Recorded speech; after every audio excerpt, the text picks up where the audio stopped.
This is a little girl, only 9 years old. When her uncle asked about her dreams, she clearly said she wanted to become an assassin. Just a week earlier, in Colombia, a violent gang massacre had taken place. Catalina's parents were killed, and she saw everything. She watched her loved ones die right in front of her eyes. In that moment, Catalina had to suppress her grief. Even when facing armed gangsters, she didn't act like a scared child. The gang leader, Marco, demanded Catalina hand over a computer memory card. But he didn't expect this young girl to fight back. Catalina stabbed his hand into the table with a knife, climbed out the window, and escaped. She hid under a balcony to avoid bullets, swallowed the memory card, and ran. Marco, furious, ordered his men to hunt her down. Luckily, Catalina knew the area well.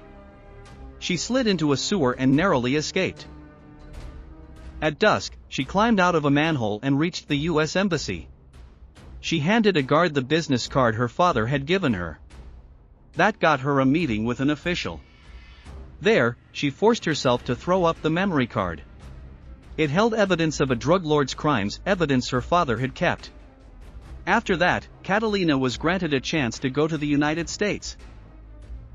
Once at the airport, she claimed she needed the restroom, but escaped through a window. She made her way to the train station and bought a long-distance ticket. Her destination, Chicago. After arriving, she found her uncle Emilio. Finally, she let out the tears she had been holding in. 15 years passed quickly. With Emilio's help, Catalina became the assassin she always wanted to be. 2 police officers were eating burgers when a red car suddenly crashed into them. A tall woman stumbled out. It was Catalina in disguise. She was arrested for drunk driving and causing an accident, then taken to the station for overnight holding. That same night, federal agents brought in a major drug trafficker to the same police station. He was also being held temporarily. After everyone settled down, Catalina removed her wig and reversed her clothes to change her appearance. Using a hairpin, she picked the lock on her cell. Then she used a spoon to move a security camera out of view. She quietly took a cup, filled it with water, and entered the electrical room. She opened the circuit box and placed the spoon over the switch. Then, she bit a hole into the bottom of the water-filled cup and set it above the spoon. The dripping water eventually made the spoon fall, short-circuiting the fan.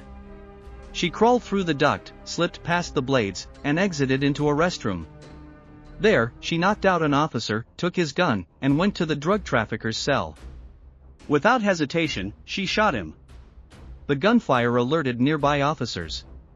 But when they arrived, they found only the unconscious officer holding the gun. He became the main suspect. Catalina quickly returned to her cell, retracing her path and changing back into her clothes.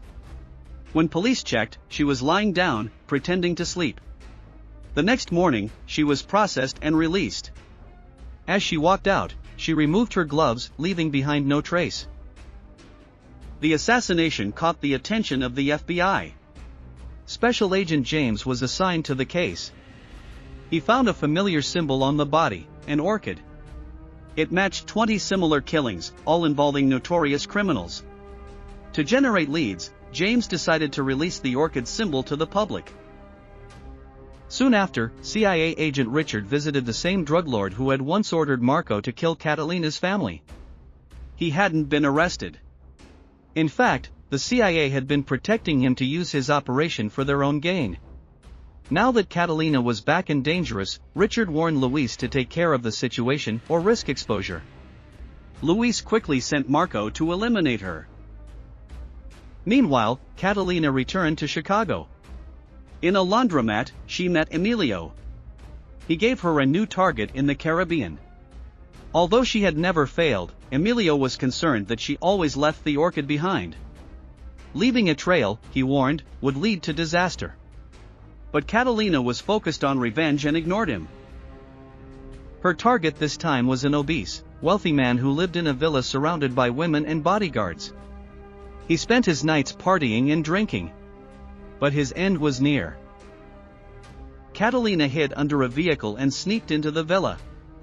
At midnight, she swam through a shark tank, entered through a glass panel, and moved through the house with a silenced pistol. When the man woke up, he found an orchid drawn on his chest and his guards all dead. Terrified, he grabbed a gun and went to the shark tank. There, he saw another orchid floating in the water. As he leaned in, Catalina appeared behind him. He tried to shoot, but the gun was empty. Desperate, he offered her money.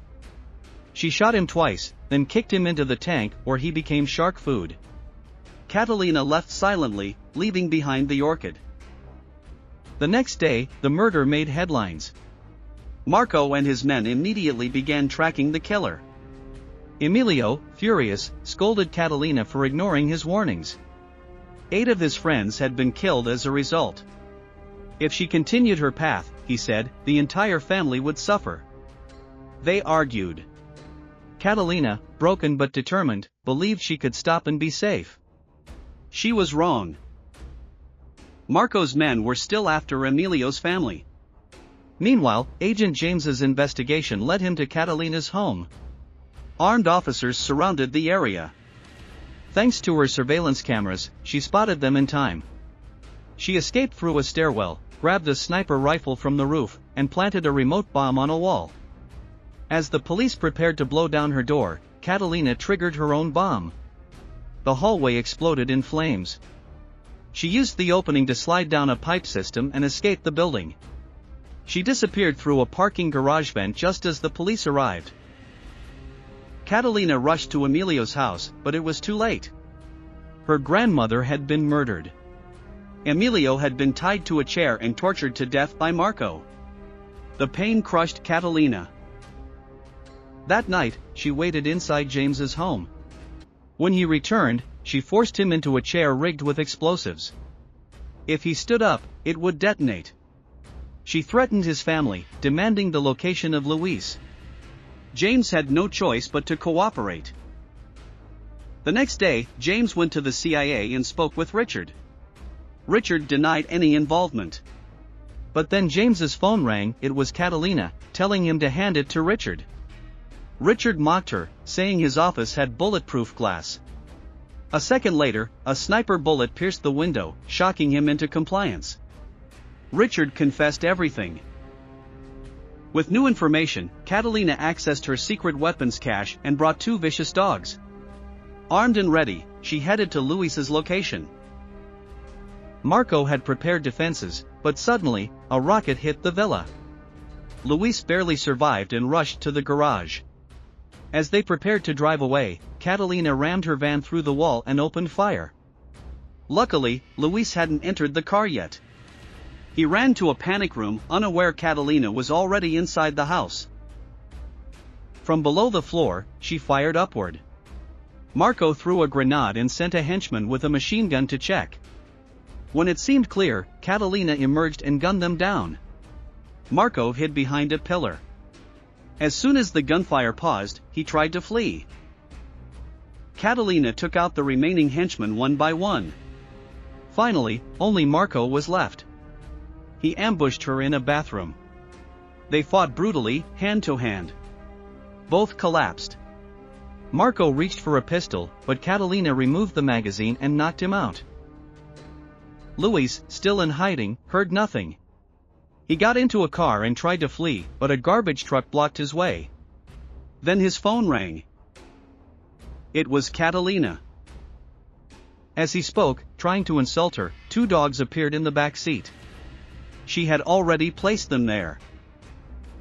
They attacked. Catalina had finally avenged her family, but the cost was everything she had left. If you enjoyed the video, don't forget to like and subscribe for more.